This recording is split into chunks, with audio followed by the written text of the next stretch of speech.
Sir, I know come to the more important part of the bill, which is the heart of the bill, the core of the bill.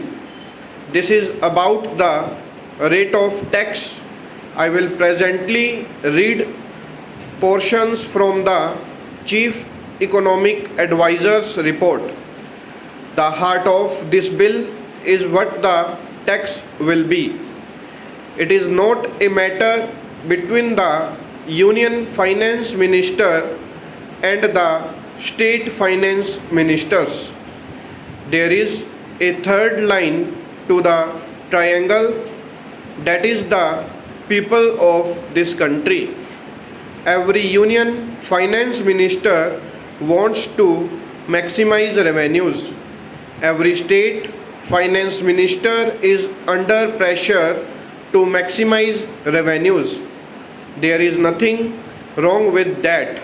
But please remember, we are dealing with an indirect tax.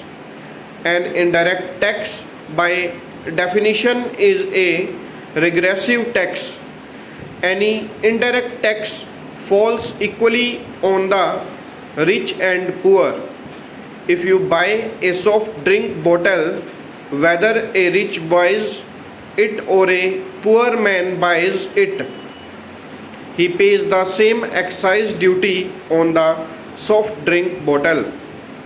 That is why, world over, indirect taxes being regressive in nature, the trend is to keep them as low as possible. Para. I am sure many members have read the Chief Economic Advisor's report. If not, I would urge you to please read it. The cover tells the story. In high income countries, the average GST rate is 16.8%. In emerging market economics like India, the average is 14.1%. So, world over 190 countries have one form or the other of GST. It is between 14.1% and 16.8%. The idea is, being an indirect tax, it should be kept as low as possible. The taxes that fall more on the rich and less on the poor are income tax and corporate tax. Those are the taxes consistent with other goals which the country may have. Those are the taxes which must be of principal sources of revenue. In fact, for many years in this country, there is a complex tax distortion. The collection from indirect taxes is larger than the collection from direct taxes. I think we crossed the line sometime in the year 2006 or 2007. Maybe in 2008 we crossed the line when the collection from direct taxes overtook the collection from indirect taxes, and that remain so even today in our country. In fact, the collection from direct taxes should far outweigh the collection from indirect taxes. So, what do? We need to keep the taxes low at the same time. We must protect the existing revenues of the union government and the state government.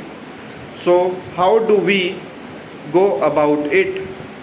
We go about it by discovering what is called a revenue neutral rate. That is not the actual rate of tax. That is simply a step in deciding the slab rates. It is not so technical. In fact, it can be explained in fairly simple terms. You derive an RNR, and then from that RNR you work out the slab rates. Today, please remember, over 80% of excise duties are between 12 and 14%. Over 56% of VAT is in the range of about 13-14%. So, on an average, 70% of the goods have a tax incidence of about 13-14%, but there are huge tax losses because of an insufficient collection machinery and a large number of goods escape taxes. They are neither captured by the union, captured by the states, etc., etc. The GST is supposed to be a more efficient tax. If the union captures it, it cannot escape state tax. If the state captures it, it cannot escape union tax. Para. Therefore, it is more efficient, and because it is non-cascading, more people will comply with it.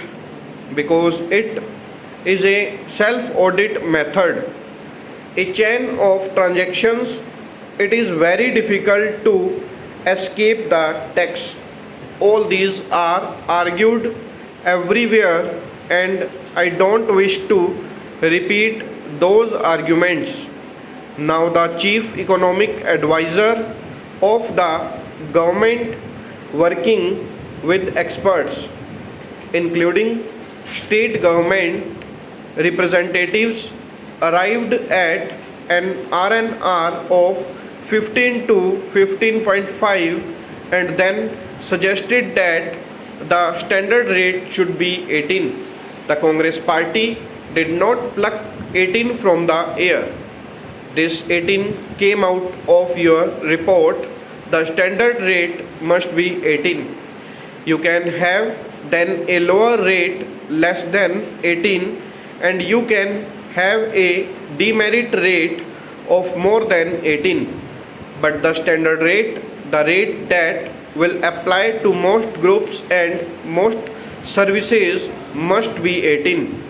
And the chief economic advisor has argued very cogently that it alone will make it non-inflationary, acceptable to the public, and an efficient way of taxing without tax evasion.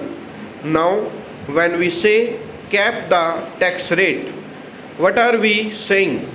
We are saying that this rate should not be changed by the whim of the executive. Today, excise duties are changed by the whim of the executive. 3 days ago, they reduced the price of petrol and diesel. 3 days later, they increased. Stop.